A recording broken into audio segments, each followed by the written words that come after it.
Welcome to the Lifestyle Chase. This podcast features high performers who have found a way to live their best life while balancing their health, wellness, friends, and family. Proudly hosted by me, Chris Little. Without further ado, let's get started. Alright, so welcome to episode 34 of the Lifestyle Chase. Awesome, thanks Chris. I am joined by Marnie Ashcroft. So thanks for joining me. How are you doing today? Really good, how are you? I'm excellent. It's nice and sunshiny outside. I know, isn't it beautiful? It is good. So great, we need this. Yeah, well, I mean, when we're living in weather where it's like snowy and cold and there's no sunlight, like it affects people. It does, I know. There was that whole week where it was cold and also gray, and you could just feel it. It just kind of settles on us in a different way. So I want to know about the busiest day that you've had this week and just kind of take me through it from start to finish. What time do you wake up? All that stuff. Wow, okay. So I'm not like a super early riser. I used to be, and I found that it just kind of wore me down because I do need to stay up later sometimes for my kids' sports or just because my mind is active later in the day. So I tend to wake up around 7. First thing in the morning is me time. So I wake up and I have a coffee and I have my breakfast and I kind of lay out my day. And then I get my kids up and get them ready for school.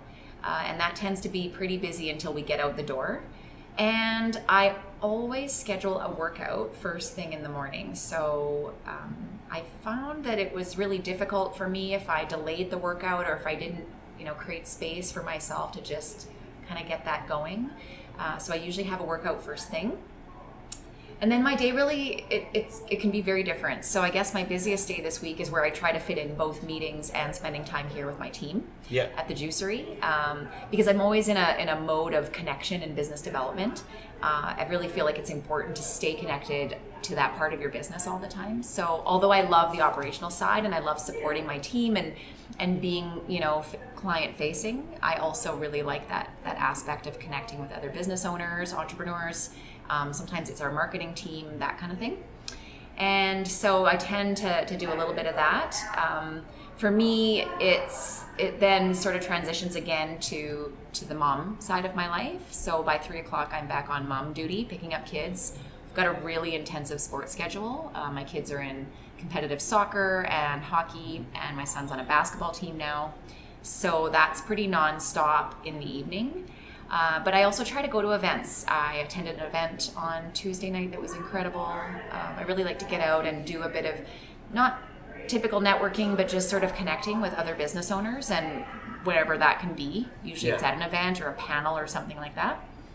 And then it's back home and I have to get on my computer usually every single night for at least an hour or two to be responsive to emails because I do oversee the entire company, right? So across the country, we've got requests from different owners, checking website details, all of that stuff. So my day tends to not wind down until quite late. But I don't know, I guess the pace of that doesn't feel overwhelming to me. It does ebb and flow. I do create times where it's not that busy. But I think your question was busiest day, so that's a snapshot of that. What are 3 non-negotiables that you schedule into every day? Non-negotiables are healthy food, for sure. So I always make sure that I've got, and I eat quite a lot. People would be shocked at how frequently I eat, but so I really like to plan that out. It's handy that I own a juice company and I've always got snacks and fresh stuff being made, but it does take some planning because I also honor that within my family, right? So ensuring that we all have good things to eat. A workout every single day. I sweat for at least an hour. On my dream days, I manage to fit in 2.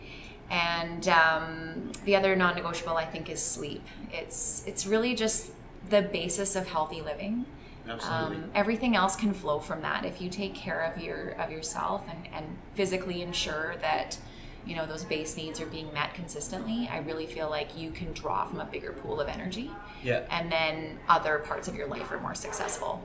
What strategy do you put in place to ensure that you get enough sleep each night? Because some people, they kind of they mess themselves up. It's really tricky. I'm not a perfect sleeper. Sometimes it's I need to watch a movie that I don't care about to kind of drift off to sleep. And sometimes it's just a good conversation, with my partner, cuddling or reading books with my kids. And sometimes I take 10 milligrams of melatonin because my mind won't stop. Yeah. It really depends on the season. It depends on so many factors, but I do have a bit of a monkey mind. It likes to think, and it likes to do stuff late in the evening. And one of the things I've found that's linked to my sleep is my feeling of, did I do enough today? Right? And so sometimes as I'm settling down, I have to kind of run through my little list of, you did a lot of stuff today. You're good. You can rest. And I don't know if that's true for others, but that feeling of not being able to settle, I think sometimes comes from that place for me.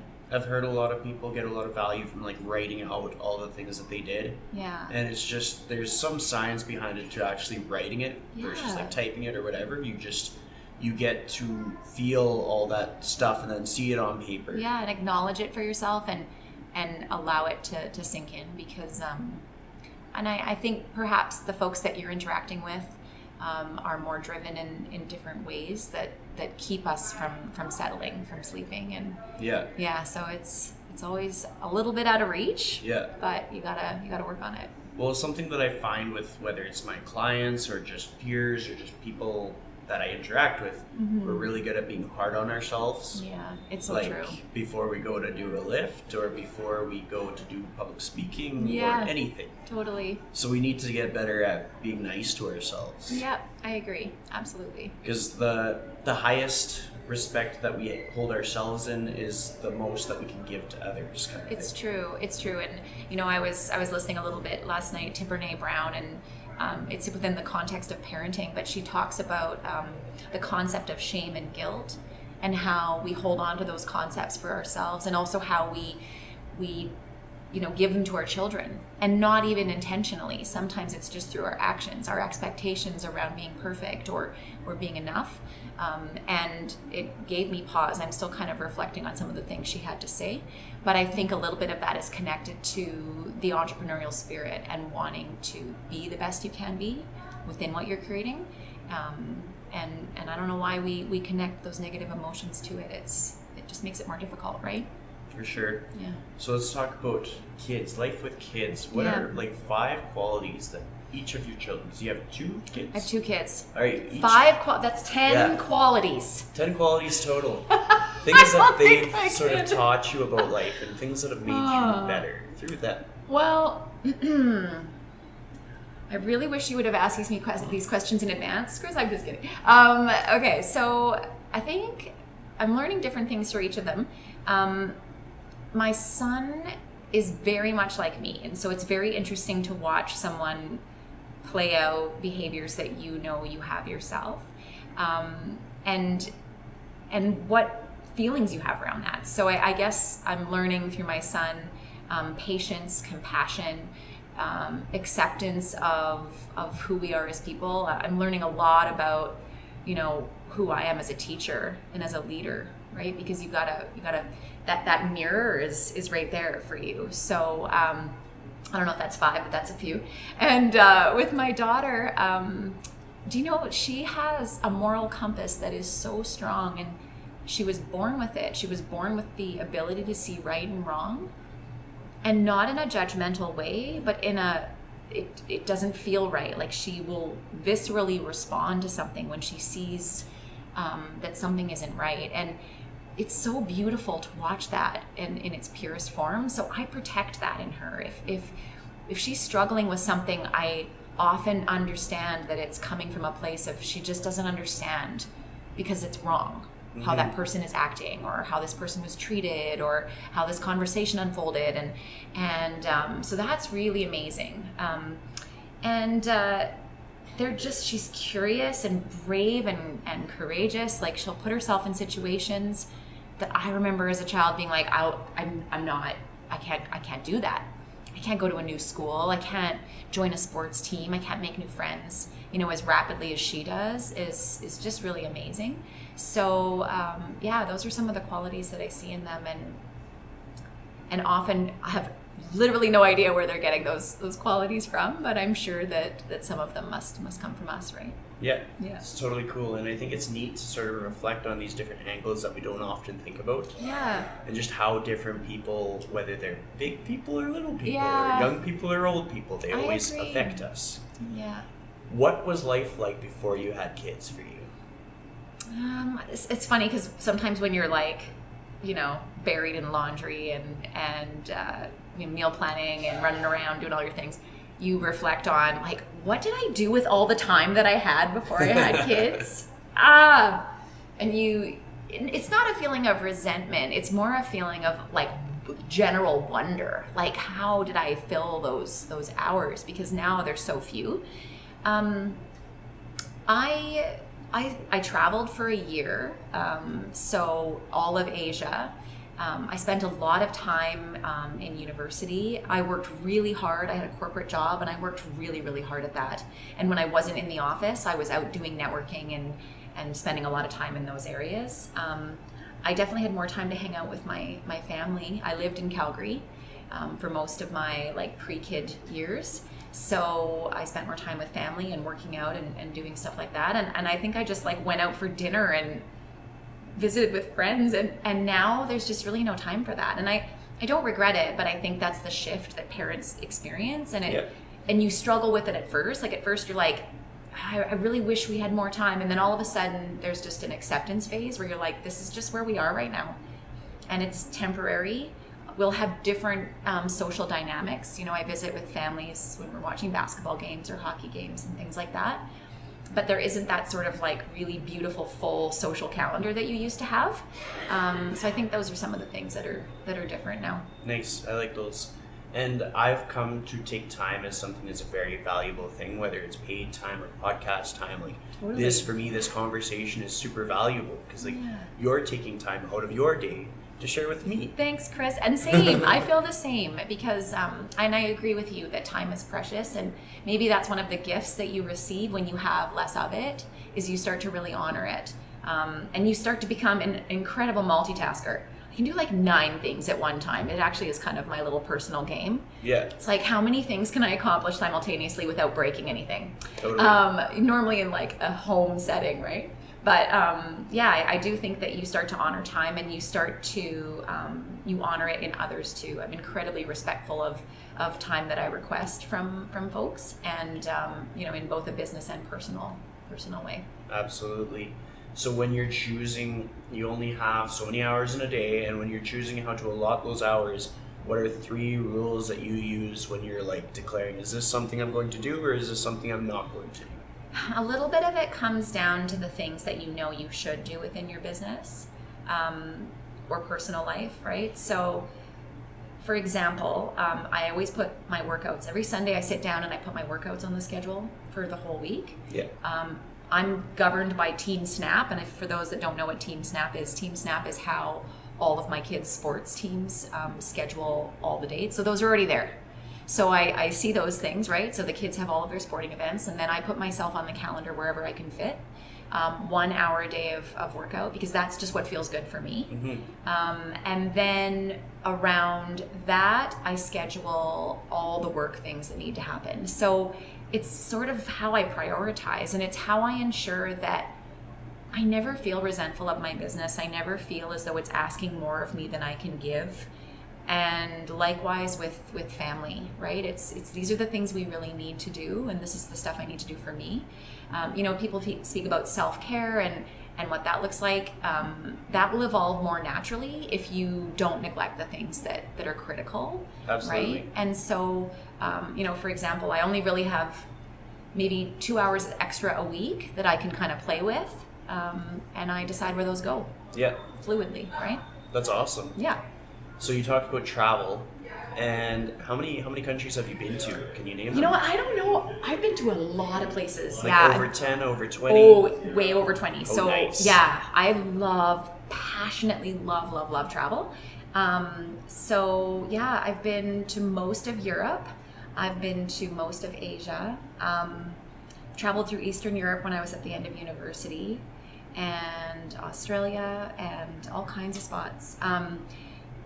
For me, I'm always looking to, now I kind of try to align either an experience for the kids for travel, or something that's business related. So our plans for the spring include possibly a trip to Japan in May, which is going to be very exciting, and a summer trip to Italy, and then some other plans that are kind of more family focused over the summer months. But it really does ebb and flow. And I mean, travel's expensive, and if you want to bring your kids, it's really, really expensive, but it's something we make a priority. Yep. And I think if you have a passion for it and putting yourself into those creative spaces of new experience and challenging those comfort zones, travel is just an incredible way to do that. I completely agree. Like, travel, even if it's close and you're going to Jasper and staying in the hostel, like, it's such a personal development tool. It is, especially if you're open to the idea of, like, letting other people teach you things. Yes. Not going out there with your ego, but like going out there humbly and learning other people's cultures. Yes, having I agree. Conversations. Yeah. It's valuable. It is. What's the longest trip you've ever been on? We traveled for a year, so we went through all of Asia and Australia, and we quit our jobs, and we lived on $10,000 that year. That was it. That was all the money we had saved. And so we had to live on like $50 a day. So that was a huge challenge around comfort zones. I didn't love it all the time. It wasn't my favorite, like climate-wise. I'm a Canadian girl, and so there were times where I was really hot and really uncomfortable, and the food wasn't awesome, and I could get into detail around what that looks like, but it was really incredible to see myself, now looking back. I was in my early 20s. It's really a great way to figure out what you're made of. Yeah. And I don't know if the lessons I learned in that have come up for me and been able to sort of be used within parenting or business, but I definitely think there were some pretty huge knowledge points there. Absolutely. And what were your thoughts before you went on that trip? Because that's a big risk. It was a huge risk. It was crazy. Quit my job and everything. Just literally that I wanted to just be uncomfortable and see what the world looked like. I just kind of felt like I had to, almost like it was like it's our destiny to just go out there and check it out. I don't know. You look at things differently. Yourself out of it a little bit. A little bit. There was delay. And originally we were going to go to Africa, and then there was a bombing. And it was around the time that people were sort of getting a feel for what international terrorism could look like too. Like it was quite sensitive times. And so there was a bit of fear around where we were going to go and what that was going to look like. And so we actually settled on Asia because we felt as though culturally it was a bit of a safer place for us to go during that time. But yeah, I mean, mostly the fear was around financials, because in your early 20s, you're kind of thinking like, how am I setting myself up to buy a home? Or am I using my savings for this? I'm quitting a great job. Is that going to set me back on my career path? So the fear was around the things that, culturally you're told are the right choices to make in that time period. And it seemed like that could maybe set some of that back. It actually didn't. It was pretty amazing how we were able to parachute back into a really great place in our careers and financially too. But we also were pretty strict on living on that $10,000 for that for that year. Yeah. And like that was like without compromise. So if that meant we only ate, noodles for 2 weeks, then we could afford to go on a scuba diving trip, for example, right? Like that was how we lived. And those are life skills that I think were really interesting to put into motion in real time like that. How did life change upon the return from that trip? I was really ready to come home. A year's a long time. It's funny, everybody would have like a sweet spot on how far away, how far you want to be, or how long you want to be away from this life. But there's a lot of comforts of home, like just waking up in your own bed and having a coffee that you make yourself. So I was very ready to come home and create what that looked like. And I was ready to have kids too. I was kind of thinking I was going to have my 2 kids by age 30. That was on the map. Mm-hmm. So it all lined up pretty quickly as soon as I got home. And in a way it kind of settled the travel bug, it was what I needed to put that to rest for a period of time. It comes back, but I don't think I'll ever travel for that duration ever again. Not in the foreseeable future, right? It's just, but I'm really glad I did it. I'm really glad I did that. That's awesome. Yeah. So I want to talk about mentors in your life, and I want you to think of, let's say, 4 mentors, whether they be family, friends, people in business, not in business, that have really impacted you, and think of a few qualities that stood out about them that made them influential. Okay, mentors. Well, I would say one of my very first mentors will have to be my mom. She was a single parent, bringing us up. Very difficult family economy. We really had to make it work as a team, and my mom taught me a lot of stuff about what that looks like and responsibilities. And she's also just an incredible role model. She surprises me all the time. She comes up with, she sort of sees what needs to be done and quietly does it all the time. And that is a skill, right? Without ego, without anything around that, she just does the things that need to get done. And she's of a generation that I think is just really hardworking and thoughtful, and I really love that. Mentors, I don't know if I can name 4, Chris, to be very honest. If you have these numbers, it's amazing. Just pick them around. So, right? Tell me 9 of your favorite. Anyway, so I think that a few others would be within my family. I have uncles that have been very, very successful in what they do, that are leading organizations and raising kids and doing it. My mom's from a very large family. She's one of 13. So we've got a lot of great intellectuals within our family that I can look to and learn from. And we tend to approach parenting collectively sometimes. Like as a kid, I remember thinking like lessons are coming from all over the place. They're not coming in any one direction. It wasn't just from my parent group that we experienced that. I'd say that I don't have a firm mentorship pattern. Like there's no one person that mentors me. I have often thought about whether I want to create that, but I have to tell you, Chris, I'm really bad with like too much structure. Like I love having the freedom to sort of ebb and flow. So what I find I often do is I'll reach out to other entrepreneurs that are doing amazing things, and I'll just sit with them and we talk.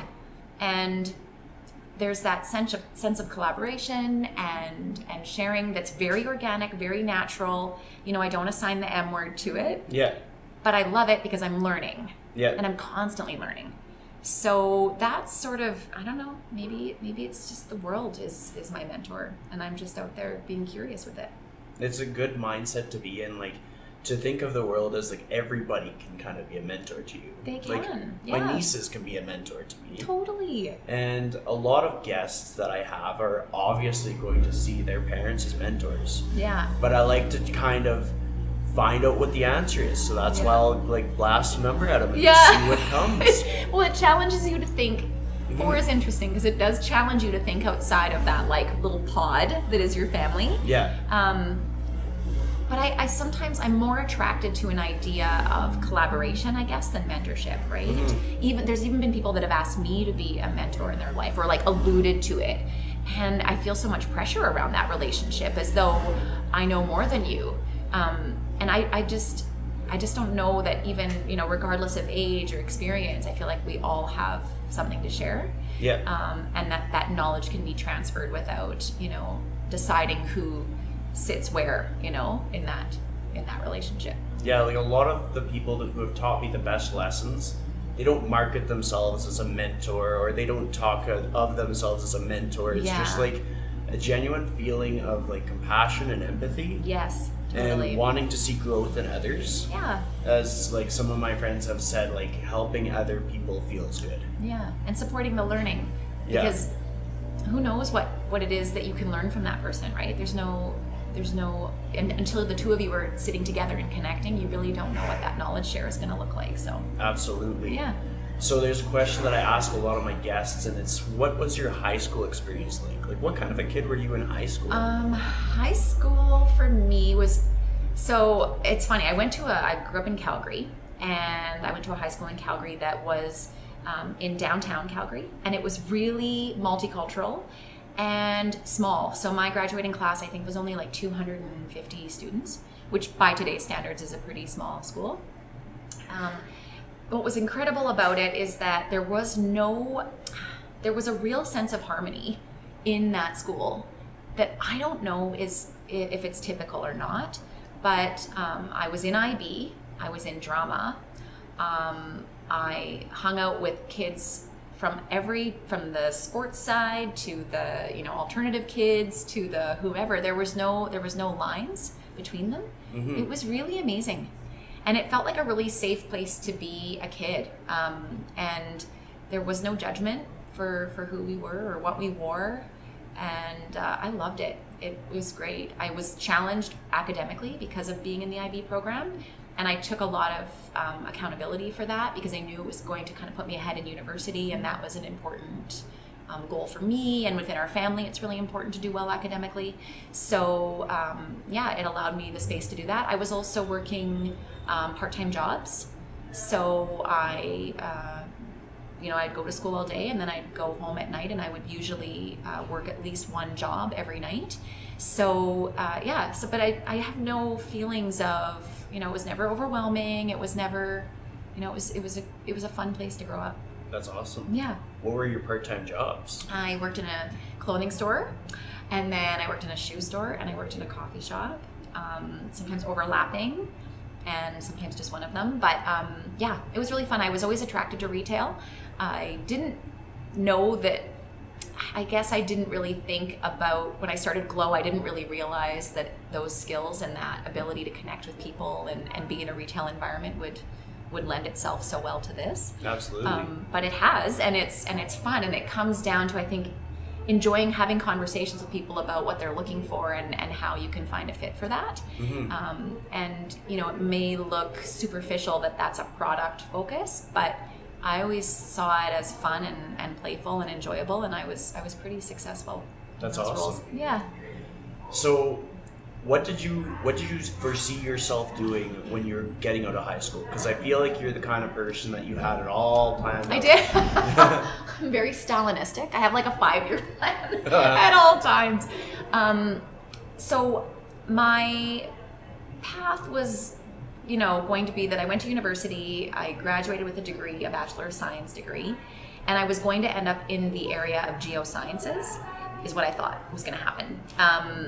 I don't have like a huge love of math and sciences, and I thought engineering might briefly be in my future, but it was too structured and not enough fun for me, literally. That's how I looked at my life at age 19. So I was really attracted to geosciences, which was earth sciences mixed with a little bit of, kind of the softer skills, the social side. And but then when I graduated, there weren't really jobs available at that time that I could see myself doing well at least not locally. If I wanted to go work in Whitehorse and do like remote sensing stuff, or if I wanted to do, field research in Banff, that was great, but I was a city girl, and my friends were there, and I saw myself living there. So I ended up getting into sales in a corporate IT environment pretty quickly. And business development is what I love doing. So it wasn't hard for me to fit into that space. But that's kind of how life evolved. It really didn't go in an exact path that one would expect. Well, when it comes down to it, nobody's path is very direct. It's so true. Like, they put all those memes on the internet, and it's like, your path to success is going to look up, down, up, down, up, down. And it's true. That's the way it is for everybody. Yeah, I think that's true. I don't know. I feel as though it's good to stay curious with what you could be good at and not, try things out. And then if they don't work, then try out other things, like pivoting, right? That's a really important skill to kind of lean into and say like, I'm pretty good at this. I'm going to, but I was lucky because the corporate company I was working for, they did IT training, but they did project management training, business analysis training, leadership.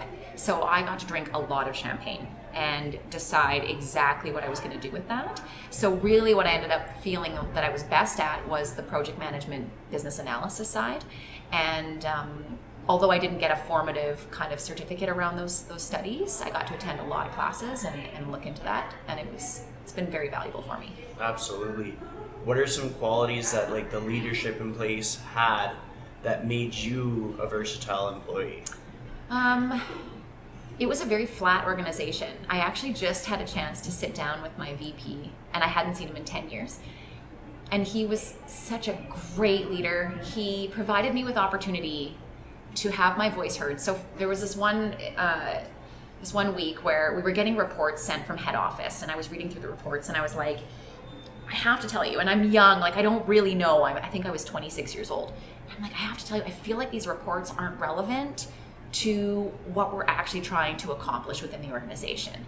We're looking at metrics that don't encourage behaviors that are going to yield better sales. And he was like, okay, do you want to go to Toronto and tell them that? And I'm like, yes, I do want to go to Toronto and tell them that. And that was scary. And we flew there, and I sat in a boardroom with folks that were looking at, what are our revenues? Where should we be selling more? Because it's a business development focused conversation. And I told them that I thought we were doing things wrong and how we could do them. And the room went really, really quiet, and nobody said anything. And then I pulled out some reports, and I was like, here's some other reports I've run that I think could be discussed as potential ideas for, and nothing happened there. But about a week later, my VP called me, and he was like, so that actually went really well in Toronto. And I was like, oh, thank God, because I thought you were calling me here to fire me. I thought I was done. Mm-hmm. I thought I'd spoken out of turn, that I had made comments or suggestions that were going to be viewed as maybe inappropriate or out of line. And instead I got a promotion, and I was encouraged to lead the business development team. And that taught me something, right? It taught me, like, step out of your comfort zone, speak if you feel passionate about something. I felt very passionate about that. It wasn't just coming out of nowhere, and I wasn't saying it to impress anybody. I was saying it because I really felt it. And I think that's the difference, right? If you're in a corporate environment and you're doing things because you think it's going to look good, or you're ego motivated, it's not going to land in a good spot. Yeah. But if you're doing it because you really feel like it's best for the business, that's where it should come from. So I guess that's what I learned in that is I got a really good, sign that was good behavior. But I was so lucky to live in an organization at that time, and it was a very special spot. Mm-hmm. So, yeah.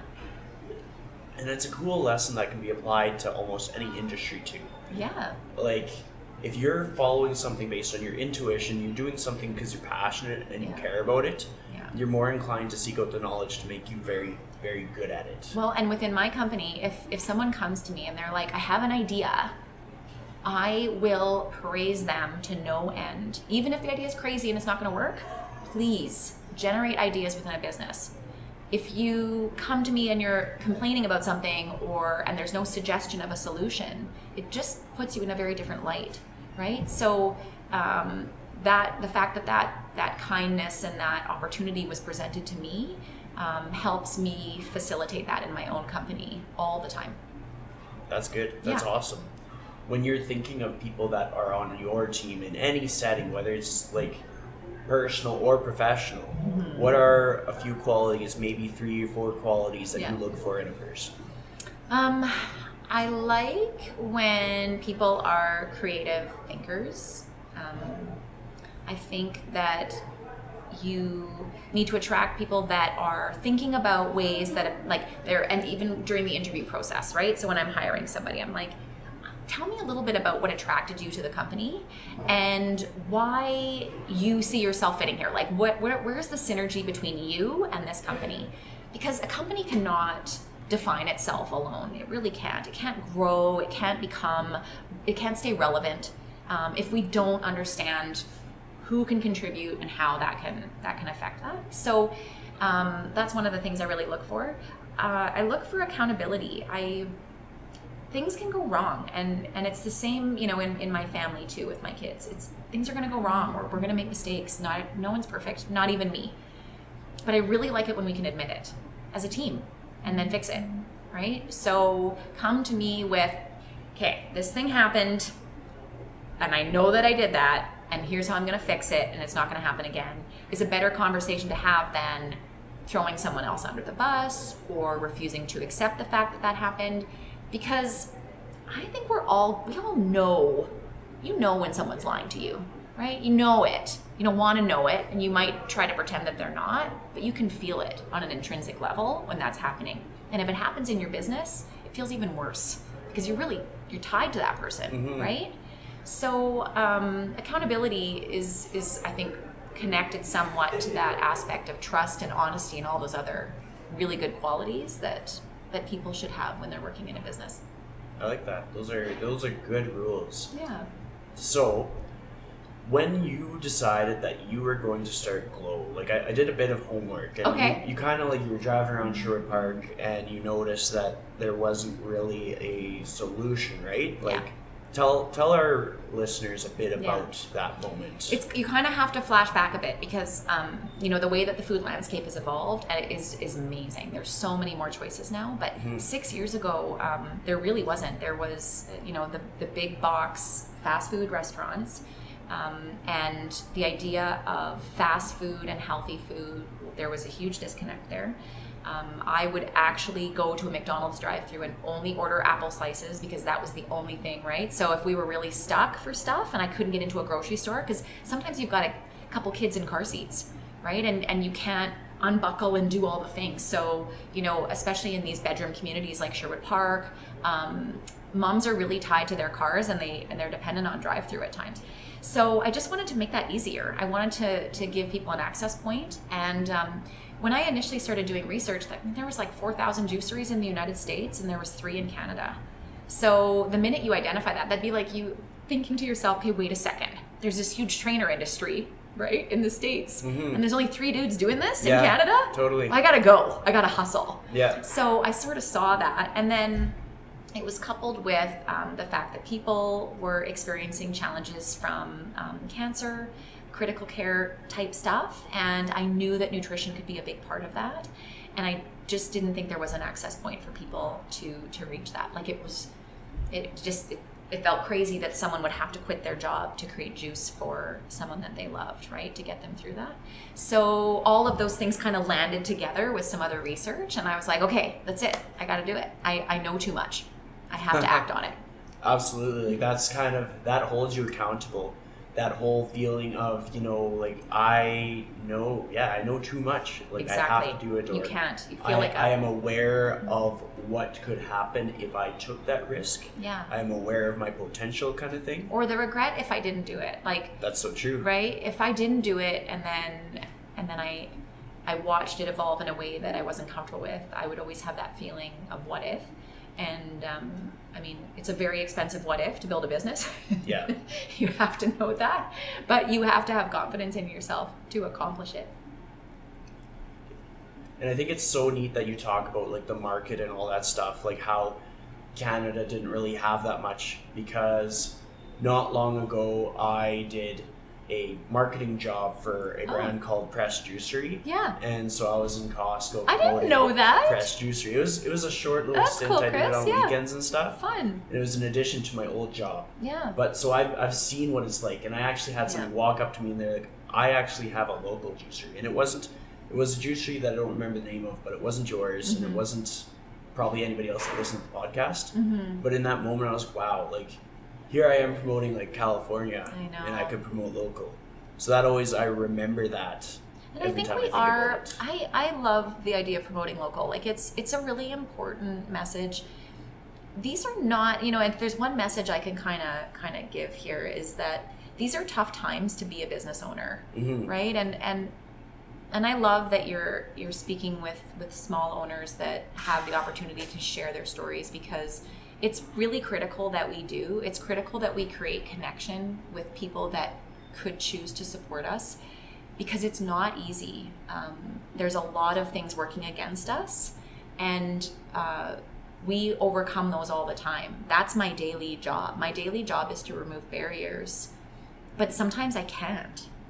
Sometimes it's too tricky. And so when people, present their support to us through buying our products and sharing our stories and all of that, it means so much more than you could ever imagine, because we've leveraged everything to start this, everything, right? And with only risk. Who knows what that return can be? Yeah, we never know what we don't know. Yeah, exactly. So I have a question that I ask all of my guests, and if you could give one piece of advice to someone on how to authentically live their life to the fullest, what would that piece of advice be? Okay. I think that authenticity comes down to knowing what your core values are. And no one can define that for you. And maybe that's what it's about. Maybe it's about defining what your life needs to look like to be happy. Because life is really short and it can be filled with all kinds of things you feel you should do.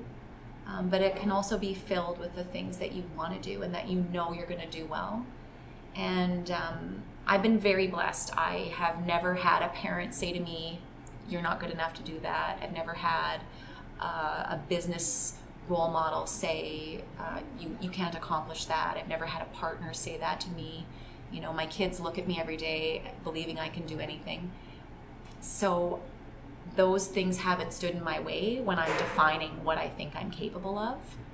But there are people out there that I think deal with those challenges. And in those instances, I think you just have to really lean into what your heart is telling you you do best and take some risks to get there. I like that. That's great advice. Thank you. Thanks for joining me today. Thank you, Chris. That was really fun. It was. Yeah. We'll see you around. Alrighty.